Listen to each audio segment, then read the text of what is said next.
You're listening to the Ones Ready podcast, a team of Air Force Special Operators forged in combat with over 70 years of combined operational experience, as well as a decade of selection instructor experience. If you're tired of settling and you want to do something you truly believe in, you're in the right place. Now here's your favorite CCT personality, JTAC extraordinaire, embracer of the ridiculous face, and like the shortest operator you'll ever meet, Peaches. Hey, everybody. Welcome to the Ones Ready podcast. We're happy to have you in the team room, and thanks for joining us. Today, we've got a very special guest, a guy that I work with and have only recently met in the last, it's probably since March now, but I think Trent and Renaldo have known each other for quite some time, and Renaldo actually has quite the name for himself in combat control. Like, I knew about him well before I even met him. So, before we get on to him, thank you for tuning in. Thank you for subscribing, leaving reviews. We really appreciate. We're trying to engage with you guys a lot on Instagram and on email. However, I have probably been falling a little bit behind with that just because I've been busier than normal, but we'll get back to it. Today, we've got one of our sponsors for you. It's a Strikeforce Energy. It's a veteran-owned company. Two of the guys, or the two CEOs and founders, are prior Navy SEALs, or they're at least were in NSW. I think one was a SEAL and one was a SBS guy. So these packets, they're just small little packets. They're great for on-the-go energy. Throw them in your ruck, throw them in your gym bag, and you get some go juice. Just mix it with some water. And if you're bold enough, just rip it apart and throw it straight in your mouth with no water. But that's only for the brave. So, and if you guys do, go to strikeforceenergy.com, use the promo codes ONEREADY, and it'll get you guys a good discount. And again, we don't get anything from it. It's just we're trying to support some of our friends and some of our local businesses as they are succeeding in the world. So like I mentioned before, today's guest is Renaldo Miller. He's an active duty combat controller, and he's well known across the community. He's been to numerous special tactics squadrons stateside and overseas. And Renaldo, welcome. I appreciate it, Peaches. Thanks, everybody. First of all, to Trent and Brian, thank you guys for having me on as well. I do watch you guys, and you keep me laughing all the time because as you talk about things and explain things to people looking at the community from the outside inside, or from the outside to the inside, it makes me laugh because 100% true. Like, these guys aren't making any of this stuff up. Appreciate it, man. Good to have you. Glad to have you on. Yeah. And yeah, Trent, good to see you again. Yeah, we go back. Cool. All right. So since we're talking about going way back, why don't you tell us a little bit about yourself from when you came in or just before you came into the military to, now? All right. Yeah, it's a little story time. So I'm from Oklahoma. I'll let that sink in for a minute because usually people are like, there's people in Oklahoma? Yes. So I'm from Oklahoma. Athlete, played a few different sports, but mainly ran track, cross country, and then wrestled growing up. Coming out of high school, actually had a track scholarship. So I went straight to college after high school, ran for a little while, and then just got to the point where that wasn't feasible, a couple of injuries, whatever. So I decided I was going to join the military. I actually grew up near Fort Sill in Oklahoma. So familiar with the military, got a lot of friends. Yeah, got a lot of friends in the military. They chose to go in the Army for whatever reason. Probably the wrong one because they envy me all the time. But yeah, so I decided to join the Air Force. And really, at that point, I just wanted to join the Air Force, join the military, get college paid for, finish college, and then go on about my business. So I planned on doing, one enlistment and moving on. But after joining, I just enjoyed service, enjoyed what I was doing, and it wasn't combat control. So I did not start out as a combat controller.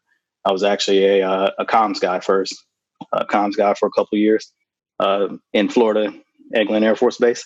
And then after a couple of deployments as a comms guy, that's when I decided that I wanted to cross train, and not because I didn't enjoy my job. I actually chose the job that I had, and I managed to get the job that I wanted intentionally. But I wanted to do more. I wanted to do more with my service. So I started just kind of researching, I was actually in high school getting recruited very heavily, almost in a predatory manner by a Marine, by a Marine recruiter. Like, he was at my house all the time. It got really weird, but he'd buy me food. And that's important when you're, 16, 17 years old. So he'd buy me food and hanging out with me and my parents. You were getting groomed. That's all that was. That's what it was. Yeah. Cause from what I understand, they don't get to eat. So, but yeah. Crayons. Bait and switch. Yeah. That's it. But little did he know, I was just taking the food and had no plans on joining the Marines. But so Air Force it was. Started looking at cross training. So I brought up the Marines because I had actually looked into like Force Recon, and then I had looked at becoming a TAC P. I looked into that a little bit, and my Air Force recruiter, when I initially enlisted, actually asked me if I wanted to be a PJ, and he showed me a video. Those guys helo casting, jumping out of helicopters into the water, climbing up the side of ice-covered mountains, stuff like that. And I was like, "That's cool." No, that's just, see, that video got me. I don't know. Did it? No, it was the exact Maybe it was a different one. Exact opposite. I mean, it just like that wasn't something that I grew up thinking about doing anything like that. It just wasn't, my thing. So I was like, no, like that's fine. I wanted to go do this comms job, and that's what I want to do. But once I figured out I wanted to do more with my service, and really it was. So we've all deployed. So you see the conventional folks when there's like an IDF attack on base. What do all the conventional folks do? They run to the bunkers, throw on their helmets, get scared for like 2 or 3 hours, and wait for other people to do something.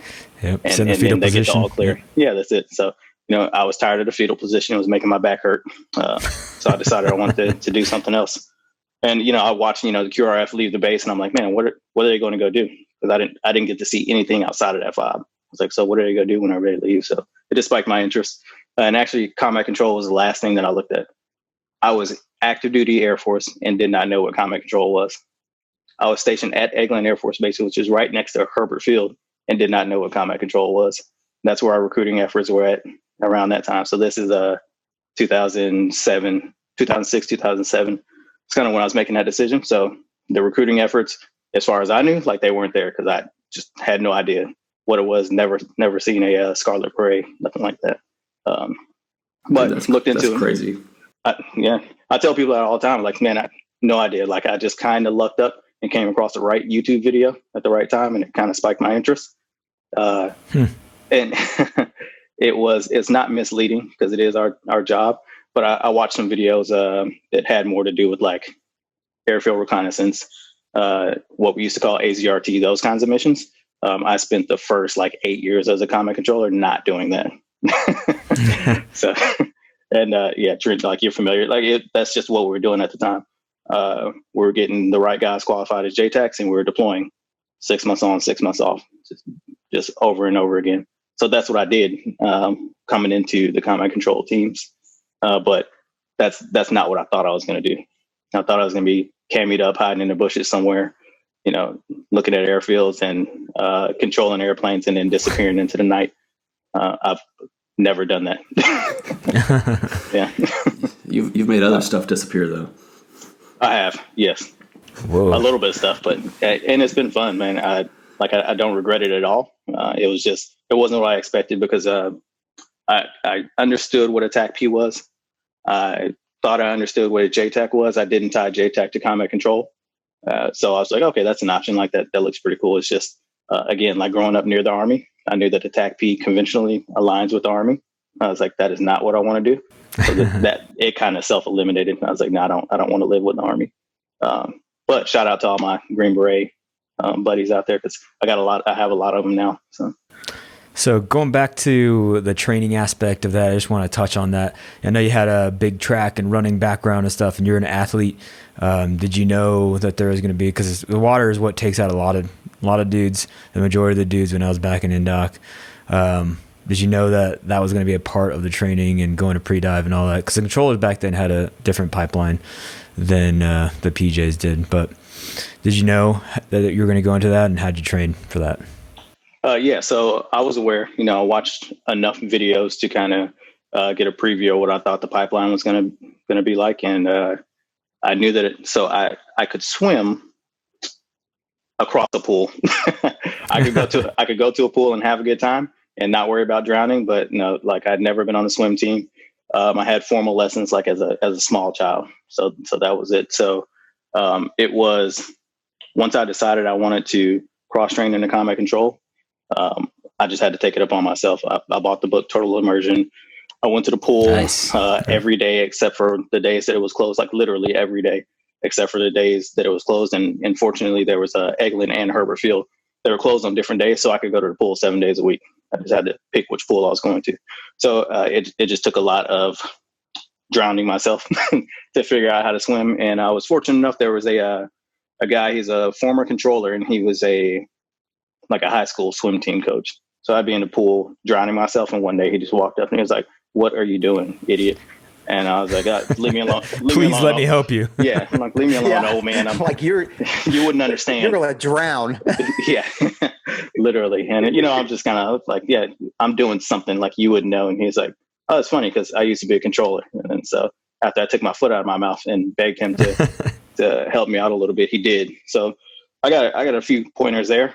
I think we'll end up talking about this later, but I had just a different philosophy on cross training, and just a different philosophy when it comes to a lot of goals. Like I said, I was there at Eglin.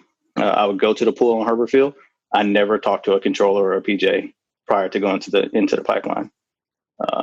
Because, and I tell people this that ask me like, "Oh, what should I work on before I go to the pipeline?" Or, what should I be doing? Or what's difficult in the pipeline? I don't want to sow a bad seed in somebody else's mind. So don't ask me what was hard for me, because it doesn't mean that it's going to be hard for you. So I didn't want anybody else to tell me what was hard for them. And then I show up and they're like, "Oh yeah, they said we're going to do 1 million push-ups." Like, I'm not going to make it. I didn't want to hear somebody else's horror story. So I just never asked. And like, to me, like that's super important. That's part of that self-confidence. Like, I don't care what was hard or what was easy for anybody else, because everybody's different. So I just never asked. And I did start to see guys at the pool that were, working out or whatever. I just didn't talk to them. Like, that's not what they were there for. And I wasn't there to pick up tips or anything. Like, I felt like I didn't need them. I knew myself. I knew I could run. I knew I could do a decent amount of push-ups. Whatever I wasn't comfortable doing, that's what I worked on. I didn't have a training program.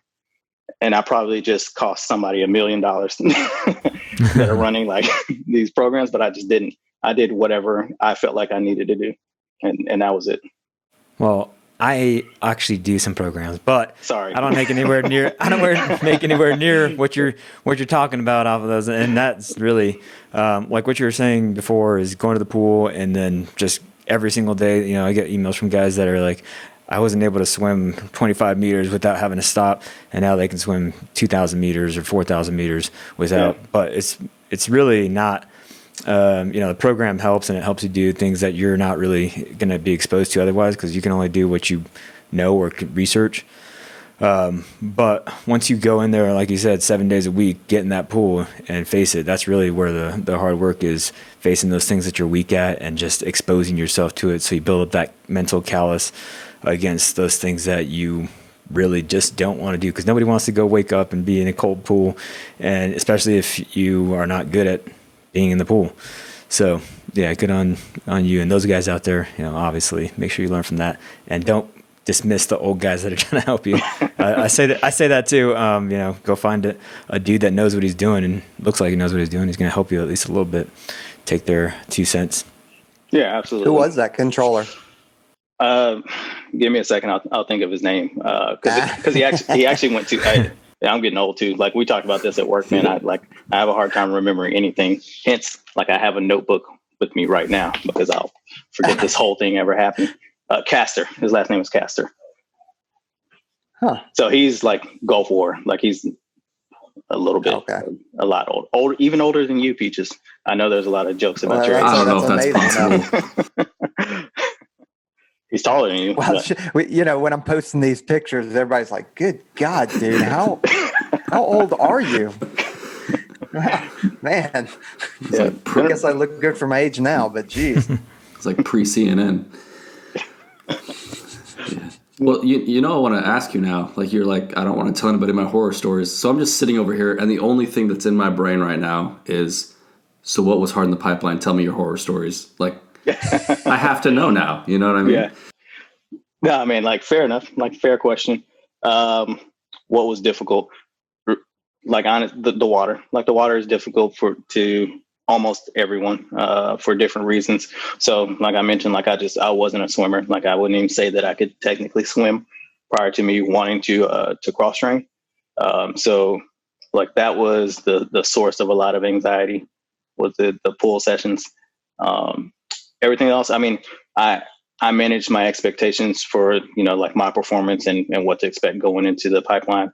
Like I knew that part of it is reaching failure, and then it's really what you do after you reach failure. So I had already told myself, like, hey, on a daily basis, like even though I'm an athlete and I have this expectation of myself as an athlete, like I'm going to hit failure. As an athlete, I spend a lot of time competing though. So even in the pipeline, and not even in like a malicious way, like I'm looking around at my teammates and I'm like, all right, like if I'm getting tired, somebody in here is way worse off than I am, because I'm not the worst athlete here. So man, we're banging out push-ups, we're doing lunges, we're doing whatever. And as I start to hit that fatigue point, like I just look around and I get a little source of energy out of seeing somebody else's pain face. Like, and that's the honest truth, man. Like you have to compete with yourself. And like, I don't look at him and say anything to him like, hey man, go ahead and quit so we can do something else. Like I said, it's not malicious, but like just that source of like a little reassurance that it's okay for me to be tired right now. I'm not the only one, and you know, just finding that extra gear. But yeah, the water. Like when I initially took the pass test, I had probably swam like my first full 500 meters like a week or two before that. Like that's all I was waiting on. Once I decided that I was going to cross train, I knew that I was going to be a combat controller. I know you guys just talked about misconceptions a week or so ago. And like, I didn't say that to be cocky. It's a self-confidence thing. Like I believe that you have to feel that way about yourself if you're going to take on one of these types of challenges. You got to believe you're going to make it. Yeah. And you got to believe that you're going to make it. I couldn't even swim yet, and I already knew that I was going to make it.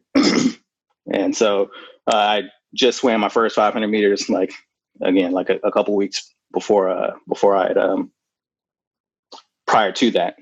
And then I took the full pass test. The rest of it, I knew that I was already comfortable with, and you know, my scores were where I wanted them to be. And then that was it. Like there was a little bit of delay waiting for medical clearance and all that stuff since I was a cross trainee. But once I passed that pass test, it was go time. And like I was terrible at it, like dragging my legs through the water, even at selection. I was like one of the last dudes to get out of the pool, and they're like, "What happened? Like you just crushed all this other stuff, and then you just watch you splash around in the pool and almost not make it." I was like, that's fine. I'll pick up on that part later. Yeah, but I knew what it was, because you know, like swimming is different than water confidence. We all know that. Mm-hmm. You have a guy that could swim, you know, 500 meters in 7 minutes. And then you put a weight belt on him and do weird stuff to him, and he'll be crying and hold on to the side of the pool. So two different things. Yeah. Did you have any like coaches or cadre that recognized that you're a very strong candidate and tried to help you along, or were they just like, you know, drown till you make it, bro? I think, and I haven't been an instructor, so you might be able to tell me a little bit better than, you know, what I remember. I don't think anyone like necessarily went out of their way to help me. I think there was a few that recognized, I don't know if I should name drop, but a few that recognized like some potential. So maybe an extra comment, maybe like a small, like, and not even in like a nice way that you would think, like if I saw a kid out on the street, yeah, obviously not being nice to me, I wouldn't say, but you know, just an extra comment. And it's like, all right, like at least I know they're paying attention to me. I'm not just a number or name on the t-shirt. That's cool. They see that I'm trying. So there was a few. Chief Humphreys, he's retired now, but he actually pulled me aside during selection and talked to me for a few minutes. And then I saw him a little bit later in the pipeline. And so like those words meant a lot, because, you know, I knew he had been around for a long time, and just to have somebody, you know, give me that extra little push was cool. But no, like nobody was giving out any bennies. Like that's not allowed. So, you know, if anything, like I got heckled quite a bit, but that's just part of the game.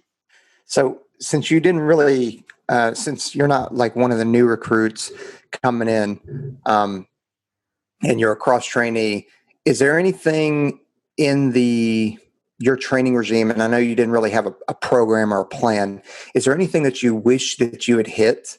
Like I know for me, I wish I had rucked because I didn't know what rucking was. And I wish I had worked on my grip strength. That would have been huge for me.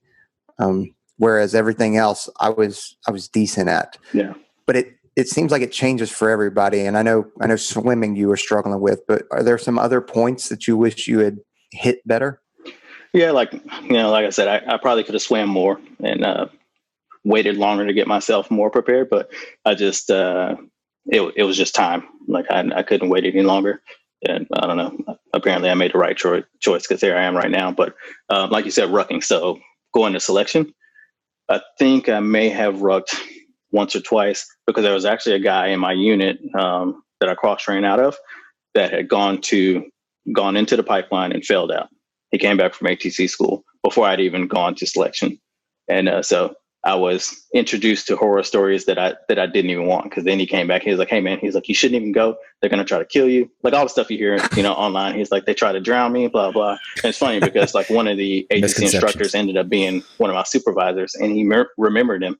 And he's like, that's not what happened. The guy just quit. Like it got hard and he quit. And I was like, it figures. But again, like using that as motivation, I would come back from like selection and be like, hey man, I don't know what you're talking about. It really wasn't that bad. I'm lying to him, obviously. I'm like, no, it really wasn't that bad. I don't know what you're talking about. We just kind of talked about what we wanted to do for 2 weeks and then I left.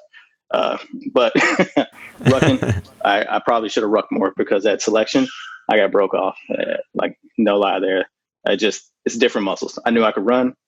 I knew I could carry a little bit of weight or whatever. But once we started rucking and then like you see this guy, this other NCO, because I was an NCO as well. And he takes off and like you got your ruck on, your vest, passing around a rock or two or whatever. And you're like, this is not fun at all. And how is he doing that? And he's just up there just getting after it.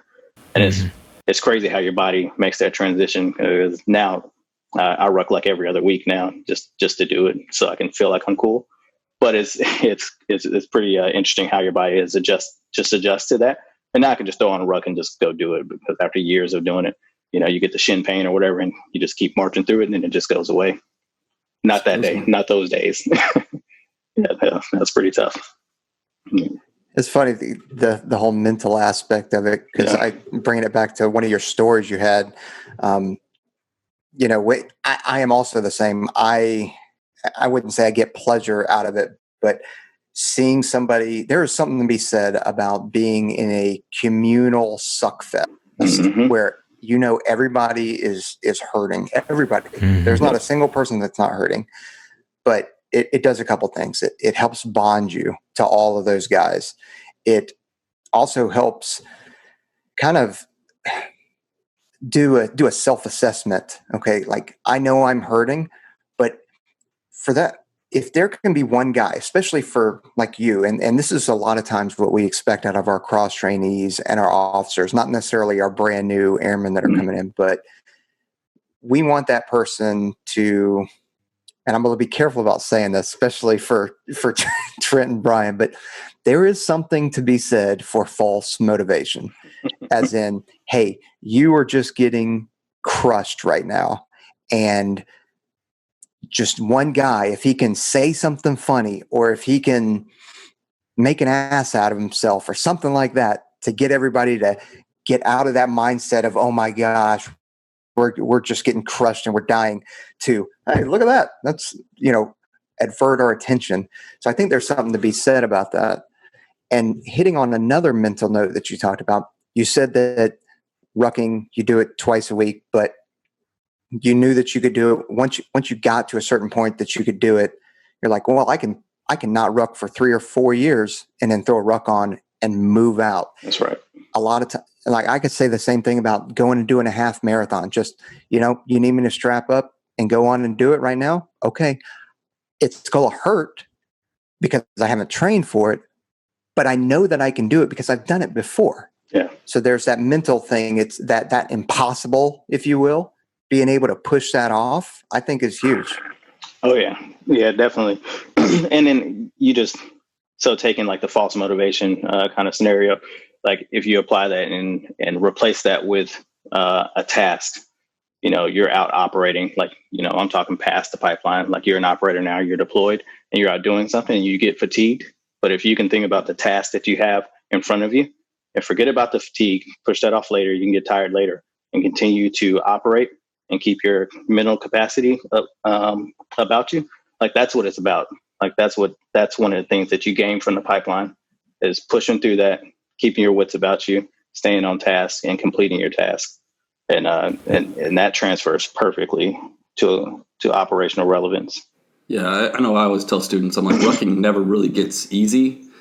You just are able to quiet parts of your brain down, just like you guys are talking about. Like, it just doesn't matter. It's like, I got to put the ruck on. I got to do the distance. I got to do the time. And in the beginning, your brain is like super active and screaming at you. And it's like, everything hurts. Like, this is stupid. Why are we doing this? And then, you get used to it. And now, you throw on a ruck and your brain's just like, you beat your brain into submission. It's like, fine, let's do this. Yep. Whatever. It just doesn't matter that much anymore. Yeah. I think false motivation is better than no motivation, going back to what you were saying, Peach, because, you'd see these dudes that are just crushed on the side of the pool, and you can see that they're just not even paying attention to anyone else or anything else that's going on around you. But those dudes that, like you were saying, you did, were looking around, and they're like, this guy's crying over here. This guy just peed on himself and pooped in the pool. Like, I got this. I'm still with it enough to, like, look around and realize that I could take a sip of water, realize that, in 30 minutes or whatever, I'm going to get a snack. So let's just stick with it and see what happens. So keeping that false motivation, and like you said, just in the middle of a suck fest, say, "Hoo-yah, team, wake up, let's go, let's get after this." Because sooner or later, the day's going to end, the event's going to end, and we're going to get a chance to, do whatever, take a sip of water, go to the bathroom, something at some point. As long as it's not Definitely. cheerleading, just keep the cheerleading out of it, okay? Yeah, not that. And definitely say, "Can't smoke me, Sergeant." You definitely should say that. That should be on the back of your T-shirts if you can get it on there in time. Yeah, show up with that on your T-shirt. That'd be a good day. Yep. All right, so just going back into, future self, what you were thinking it was going to be like throughout the pipeline, and then as a CCT, were all those, that vision that you had in your head, did it kind of match up with real life and what you've experienced over the past couple of decades? So for the pipeline, for the most part, it's somewhat matched up, because you can watch just about any services, special operations, pipeline type videos, and see some of the same stuff, out getting muddy, getting sandy, carrying boats, carrying logs, all that good stuff. So expected that. I think that what some people don't necessarily prepare themselves for is the classroom, ATC, for us combat controllers. You got 4 months of classroom, and it's probably one of the more difficult tech schools in the Air Force. And like I just, people don't spend a lot of time thinking about it. Like, we lost a couple of people due to the academics at ATC. And then same thing in combat control school. It's its own separate school, but like, you spend time in the classroom. Like, there are things that you have to learn. You can be you can be strong, you can be fast, but a part of you still needs to be smart enough to pick this stuff up. You can't be dumb. You're just not allowed to be dumb. And so I think that part, like, I just, even though I was prior service, like, I didn't spend a lot of time thinking about like what ATC school was going to involve, or, the things that I was going to learn in combat control school. One additional thing, I guess, that I missed, that I kind of had an issue with in training, was land nav. Because I didn't come from, like, I'd never gone hunting before growing up. Yeah. So I spent some time out on, some friends' farms or whatever. I lived in a city, so I didn't have a farm. Lived in a neighborhood. I didn't ride a horse. Yes, I'm from Oklahoma. Don't ride horses.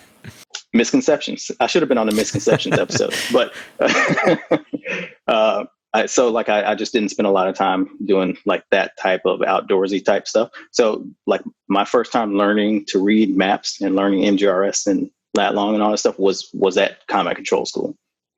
And then they dump you out in the woods for, a week or whatever. And you're out there with a map, no friends, and just walking around. So yeah, I got lost. And then I just go back to, I could run. So that's why I passed, because I could run. I spent a lot of time running. So yeah, that was one of those things that I just wasn't prepared for. Didn't even think about it. So if you haven't already, go pick up a map somewhere, figure out how to read it, figure out what those things in the legend are, just all that stuff. Just a little That's bit funny. of because I get a lot of questions, dudes that are coming to the PJ pipeline. They're like, should I go to paramedic school first before I come to the pipeline? I'm like, no, just let the Air Force pay for your paramedic school. Yeah. Maybe you can do like med terminology or something like that. But ATC school, I'm sure there's lots of dudes that are thinking in their head right now, like, should I start, buy an app and do that little land the planes quicker thing or whatever? Yeah, you should. That's exactly what that's like. Yeah. Or at least try to, and it's weird, I call it the JTAC walk. Peaches, you might call it something else. But when you got a guy in MQT, in JTAC, and like you're just standing out there talking to him before the airplanes show up, and as soon as the first plane shows up, he turns around and walks away and starts walking and talking. The JTAC walk. So learn how to talk and stand still. Like, I don't know why that's hard for people to do, but yeah, learn how to talk and stand still, and you'll be fine. That is definitely a thing. Yeah, I swear that's why when JTACs get shot, that's why they get shot, because they're just kind of in their own world. Yep. And they think that everything that's happening outside of the Peltors, they're just walking around, and then all of a sudden there's rounds flying, and the ODA or the SEALs are sitting there going like, what is this dude doing? Yeah. Like, what? Why are you just standing up walking around? That's gotta be it. But yeah, I can only imagine the questions we're going to get now in terms of ATC, because we do get people that are concerned about the academic portion, the dive physics, the ATC, the medical portion. I don't know. I mean, everybody's got their own struggle bus that they hop on, but I definitely wouldn't go try to be a qualified, FAA certified ATC before coming in, or being a full IDMT or paramedic before coming in. I wouldn't do any of that. Yeah. So what I would add to it then is, what I meant by that is just take it seriously when it comes up. Like, don't just solely focus on, we have this PT session, this smoke session or whatever. Like, take the class time seriously. Like, sit there, absorb that information, because you're going to need it. I know I said that there's a part of, our combat control mission set that I haven't done much. And like that speaks even more to the fact that I need to know this, and I need to know where to go back and look for that information and refresh myself before I step out the door, jump out of a plane, jump out of a car or whatever to go do that. So yeah, like I say that to just say, like, take the academic portion just as seriously as you do your push-ups, pull-ups, sit-ups, and all that good stuff. Yeah, I think a lot of dudes end up, getting through selection. They're like, I've made it. Everyone says that I've made it, and there's no way that they're going to kick me out. But yeah, just like you said, I tell dudes the same thing. Like, you go home every night and you study for 3 hours, because this is your whole thing right now. The Air Force is paying you to get through this school, and you have this whole, however many resources around you, your instructors, your buddies. Like, use that, figure it out, because this is what you got to do in order to make it, and that's all you got to do right now. Yeah, definitely. So going back to the career field type of stuff, do you think there was the old bait and switch, like you were talking about with the Marines, like he was trying to sell you something that wasn't, or once you got into the actual career field, was it, what you thought it was going to be? No, it wasn't what I thought it was going to be, but I'd have to take some of that on myself, because again, like I said, I didn't talk to anybody intentionally, because and I explained that already. I didn't really talk to anybody. I relied on, what recruiting type videos I could find on YouTube. And a lot of them were just old. There's the video that, like I said, the guys cammied up, sneaking through the woods, and then they come across an airfield that's on Eglin Range. I know it because I've seen it too many times. And then they control the aircraft from the wood line, and then they leave. I'm like, all right, well, I want to do something like that. I'm out there depending on myself, me and my small team. We're supposed to be unseen, unheard, do our mission, and then leave. So that's what I thought I was getting into, and really was not aware that combat control was playing such a major role in the soft JTAC realm, until I was in the pipeline and you start to meet instructors and they start to talk about what they're doing. So throughout the pipeline, I kind of picked up on, what I would more than likely end up doing. And that's exactly what I ended up doing. I got to my team at the 2-3 STS, and shortly after I was in JTAC training, MQT, to become a JTAC. And then very shortly after that, I was deployed as a JTAC. So literally 2 weeks later, the commander was like, hey, you're going on this rotation out of cycle. And then 2 weeks after that, I was on a train up, and then I was gone. So it went fast. You came back with your brand new certificate, and he was like, well, bye. Yeah, that's basically it. He's like, you should probably try to grow a little scruff or something, and I can't. So, well, yeah, I know. Same boat. So you see a little good. You probably can't even see it right now, but there's hair on my face right now. This is like, yeah. Anyway, memorable moments, right? And we talk about it in the pipeline, and the career fields tend to have some of these, like, we talk about the suck fests that we end up looking back at as like some of the best times of our life, or just super memorable things. Does anything stick out from like your pipeline or maybe deployment that like just fun stories or things that maybe people wouldn't see as a positive, memorable memory, but is to you? I'm not sure if you caught any of that. Did I freeze up? Nope, I got you. Yeah, I caught all of it. As far as the pipeline goes, man, there's a million different times, and it depends on, we're sitting around the team room, whatever, talking, and we start to tell those stories. Like there's a million, small funny moments. Like if I had to pick anything out in the pipeline, it's gross, but we're like running at ATC, and we're like in mile 4 of undetermined mileage on this run. And one guy just goes, "Who y'all, Sergeant? I have to use the bathroom." And the cadre just goes, "Why are you telling me?" and keeps running. And so we're like not even on the base, and this guy's in the formation with us running, we're jodying, and then he just starts to creep to the back, and like he took it upon himself to just relieve himself in formation. So he had to stay in the back. It was probably a good tactic because he never touched the rock again, because we couldn't let him get in front of us because it was disgusting. But he ran the last few miles like that with extra weight in his ruck.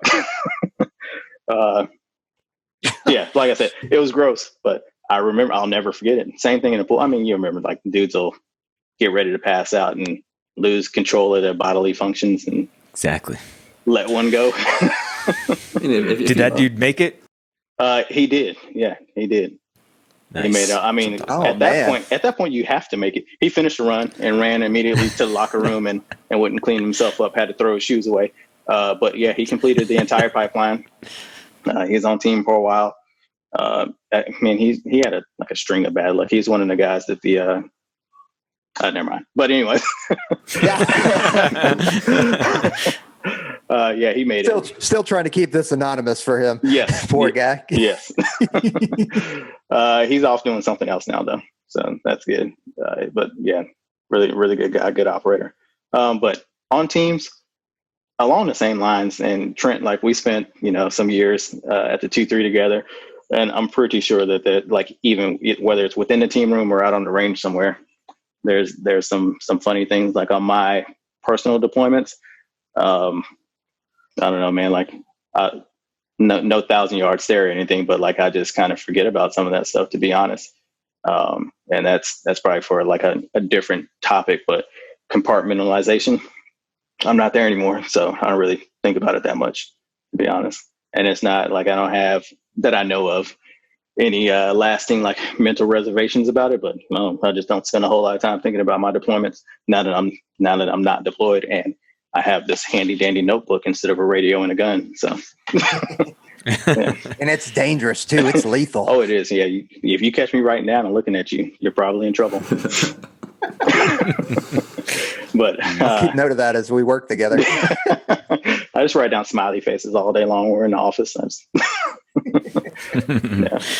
It doesn't have any windows. But what I do remember about like being a younger operator is the opportunity to work out. Because like where we work right now, there's not even windows.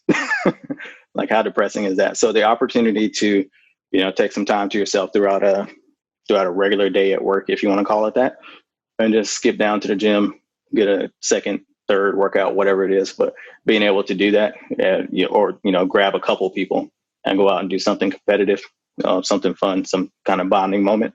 I remember a lot of those in between, like smoking people for doing just ridiculous things. That happened a lot at the 2-3 as well, all across the community. But those sandbags don't get up to the top of the tower by themselves. I don't know. Someone's got to take them up there. Somebody's got to take them out there. Somebody's got to fill them up one by one at the bottom. I'm sure there's somebody out there that sees me on this right now, and they're going to be like, I hate that guy.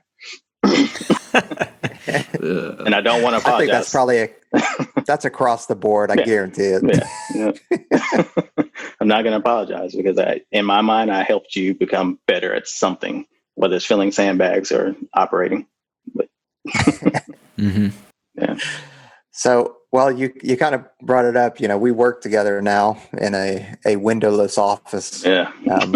Which is always fun, missing that vitamin D. But you said something a couple days ago, actually, that I wanted to bring up on here.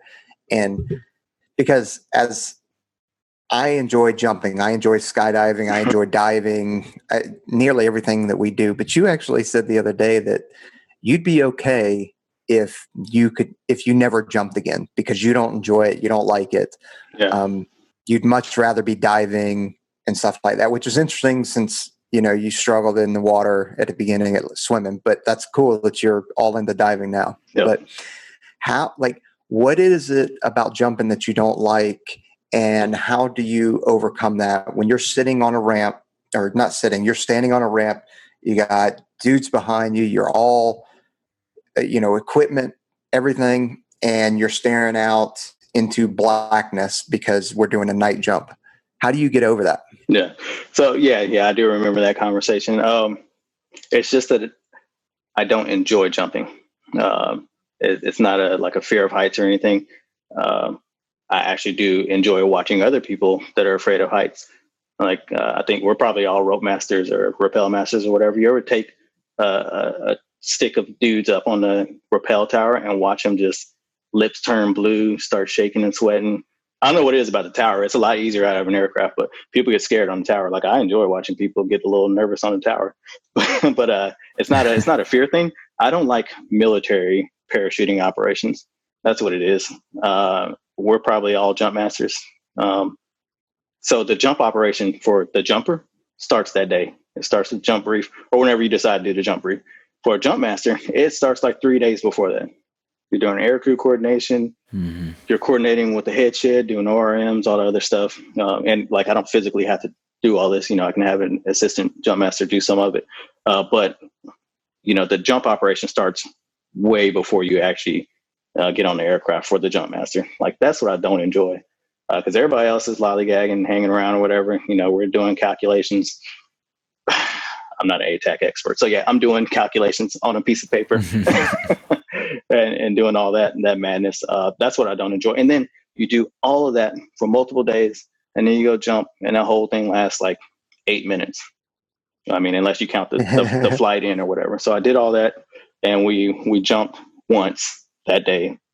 Took 8 minutes, took the chutes back, and then that's it. Whenever we do workups, when we're going to jump, 30, 40 times within a week, absolutely love it because it's dedicated to that. The rhythm starts to flow, all those things that just kind of pop up on you because, as a jump master and as a troop chief, team sergeant type, if you're doing a single one-off jump at the squadron, the rest of the stuff doesn't stop. So now I'm trying to plan this jump, and then I'm also attending the staff meeting. I'm also helping guys out with EPRs if it's that time of the year. I'm also doing whatever else normal daily squadron operations are, and then I'm planning this jump. That's what I don't like. The actual jump, if I was just going to, go back in time and just be a nug jumper and just show up, throw my rig on and go jump, I'd have a good time. Or like I said, if we're dedicated to doing that, whenever we're dedicated to jumping, I enjoy it. But right now I'm not going to do a workup because we work in a windowless office, not doing operator type things. So it's not going to happen. But I do genuinely enjoy diving. Diving is fun to me. I've been in Florida most of my career, intentionally, as much as I could help it. But I just enjoy diving, and maybe it does spawn from the amount of effort I had to put into becoming dive qualified, making it through pre-dive twice. I'm not ashamed to say it. I had to go through there twice. That's all right. Just made me a little bit better, and then earning that dive bubble. So. And maybe it comes from that. But I am a fair weather diver. I'm not not going to Iceland and dipping my toes in the water. I like the Gulf when the water's 75, 80 degrees. But it's just relaxing. I like being out here on the beach. So that's awesome. That's the reason why. Yeah. Yeah. That's awesome that you're able to just, like you said, turn one of your weaknesses, and then now it's like your most comfortable zone that you're in. Just in the water is your happy place now. So that's awesome that you're able to. So I guess kind of on that same vein, talking about setting goals and all that stuff. Obviously, that was one of your goals that you had set out from the start. Is like, I want to be comfortable in the water. I'm tired of this thing kicking my butt. Yep. I'm gonna just make it happen. So what would you say to those guys that, you know, kind of have that same fear, whether it's they're scared of ATC now, or they're scared of the water, or there's whatever, they're trying to set their 5-year type of goal? What would you say to those guys, and what strategy did you use to make yourself overcome the fears and all that stuff? Really, for me, it was repetition. Just spending that time in the water, like I said, up to 7 days a week in the water. And, you know, being there was success for me. So I didn't measure it on, man, I didn't make that 50 meter underwater today. Like, that didn't matter to me. Like, that wasn't the expectation. My expectation was getting there and getting some quality, safe work out of it. I do want to emphasize on that. Like, I don't want people going out, tying themselves up and throwing themselves in a pool somewhere. So stay safe if you're going to go out and do any type of aquatic training. But yeah, just a repetition, like, and get myself more comfortable. And, you know, maybe this week I made it 20 meters on an underwater. Like, that's fine. That doesn't qualify me to do anything, but I was okay with that because I wasn't at that point.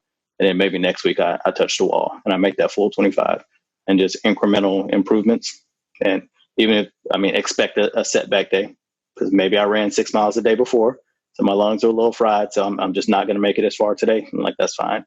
But just managing expectations is what it comes down to, and knowing yourself, knowing your body. Like I said, I had just completed like my first 500 meter before I took the pass test, but I knew that, all right, I've met that mark. Now I can go out and do it again, and I could do it again. And each time I'm going to do it, I'm going to get better at it. Yeah, I think that's huge. Like, don't expect a 20% increase in your time or decrease in your time for running or whatever the next day or the next week. It's that 1% that you do better every single day, and you figure out whether, you know, changing your shoes out is going to help you out, or just doing it and, you know, stretching a little bit more the night before, the day after you're feeling like you're just not doing so well, but just that 1% better every single day, and slow increments. And what happens whenever you fall down and you suck at something, you get back up, and that's what's really going to make the biggest difference mentally, because you're building that callus mentally and trying to go on. So what about, cross training, just kind of going back to some of this, because I know we're going to get some questions. We always have a lot of guys that are trying to cross train.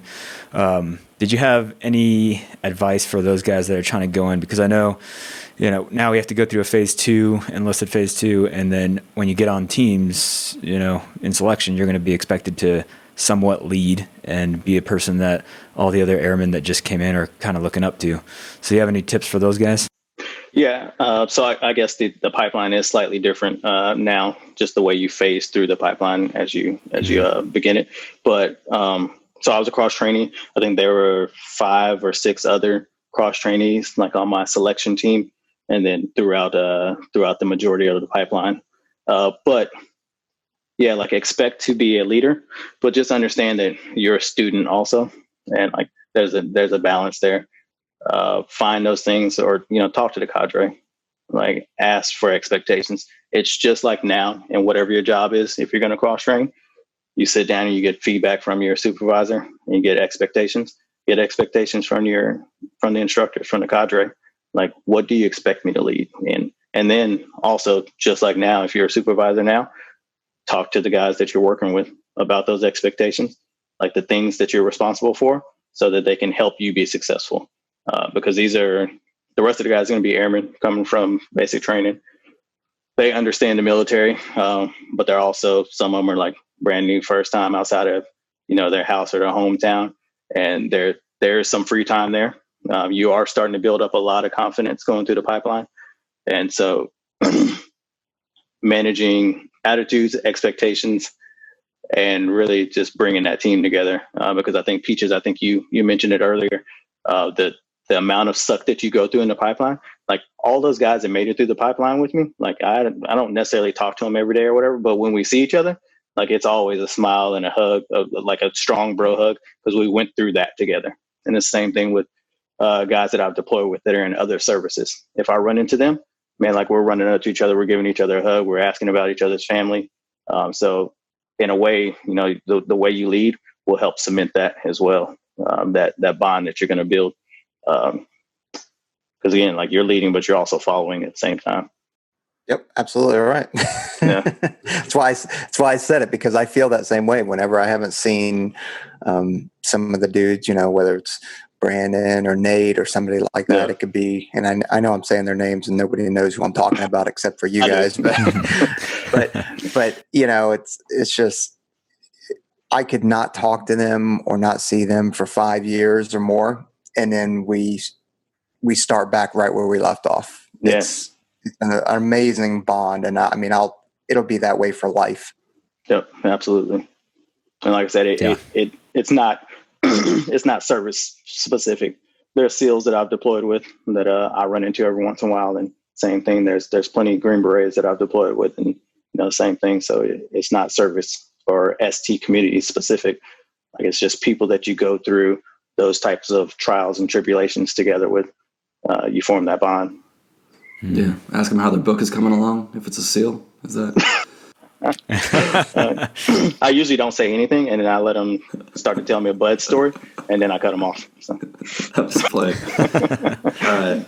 So kind of in the same vein, the customary last question, we have a bunch of listeners out there grinding every day, trying to get into the pipeline.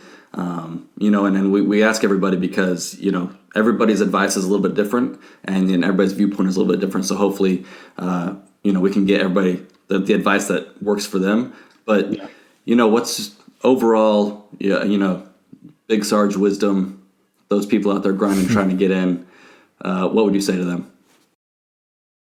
So I just want to offer a different perspective that I don't hear people talk about much. And I've already mentioned it. So just knowing yourself, because again, like the training programs, they're good. They really are good. They do help people kind of reach a level of comfort. What worked for me was just knowing myself mentally and physically, and just understanding what willpower is and how much you have. Around that same time, I had also just randomly decided, I'm not going to drink alcohol, just see if I could. I went 5 years without drinking alcohol, just for to test my willpower. I had my first drink at the end of that 5 years at Combat Control School graduation. So I went all the way through the pipeline up to that point without drinking alcohol, and literally just because internally I said, I just want to see if I can do this. And it's almost the same thing when I decided that I wanted to cross train.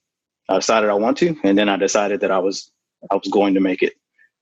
So for me, I go back to, excuse me, I go back to how I chose not to seek advice from anybody else. And again, like I'm not telling everyone not to. I'm just saying this is what worked for me, because I had a very high belief in myself, and what was going to be difficult for me was just going to be difficult for me. Nothing anyone said to me was going to change that. And what was difficult for somebody else didn't necessarily mean that it was going to be difficult for me. And so I didn't even need to know what Trent had a problem with going through the pipeline, or what Pete just didn't like about his instructors. Like I just didn't need to know.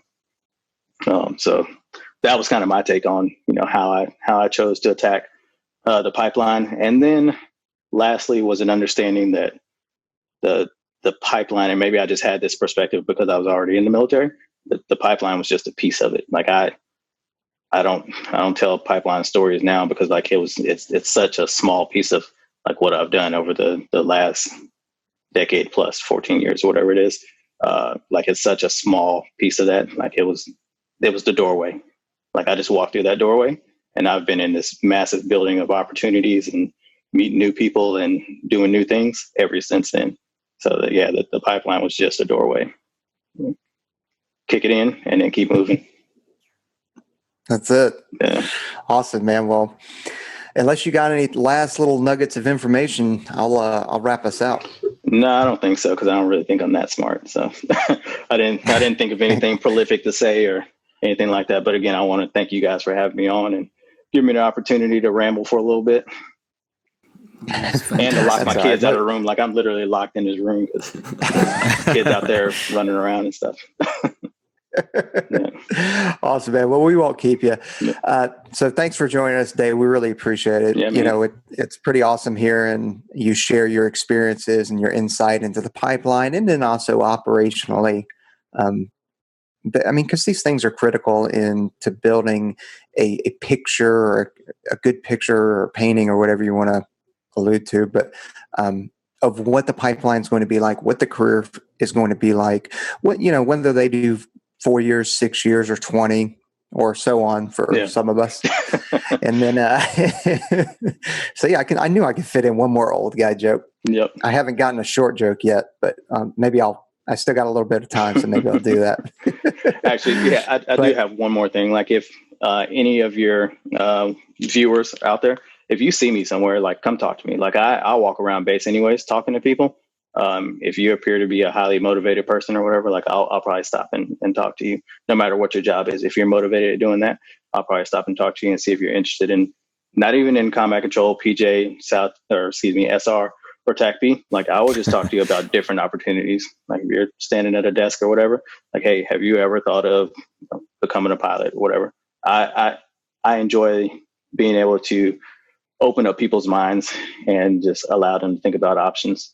And then one last plug, just because this is something that's going on across the United States, we'll call it that, or maybe even across the world. But do I think that our ranks need to be more diverse? No. And I know that might be a controversial answer. Do I think they need to? No. Do I think they could? Yeah. Because, like I said, I didn't grow up hunting. I didn't grow up with some of the typical backgrounds that you might think of someone that goes into SOF. Like, we didn't own any guns. I own a bunch of them now. My parents, like, we just didn't grow up in that kind of background. But something about my military service kind of led me to where I am now. And, like, that just speaks to me about, just opening up opportunities and, like, having kind of that open-mindedness to try something different. So no type of forced diversity, nothing like that. But could our ranks be more diverse? Sure. Because, you guys have been around long enough. I'm one of whatever. You could throw out a random number that fits on both of your hands, and that's probably it. But I'm okay with that, because, like, I stumbled upon this opportunity, like I explained earlier. And so, like, I walk around and I talk to all airmen, everyone, about, different opportunities. So I do want to throw that out there. Anybody wants to come and talk to me, if you see me around or whatever, come holler at your boy.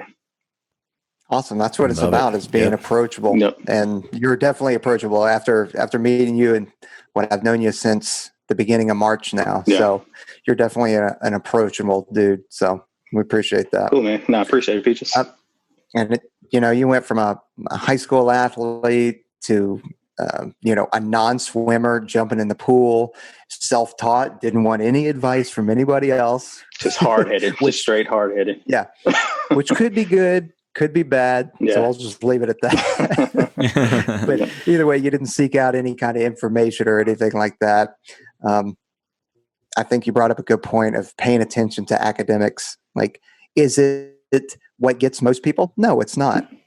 But it's still hard enough or difficult enough that you need to not scoff it off, and you need to pay attention to it. You need to study in the evenings, or whenever you're not.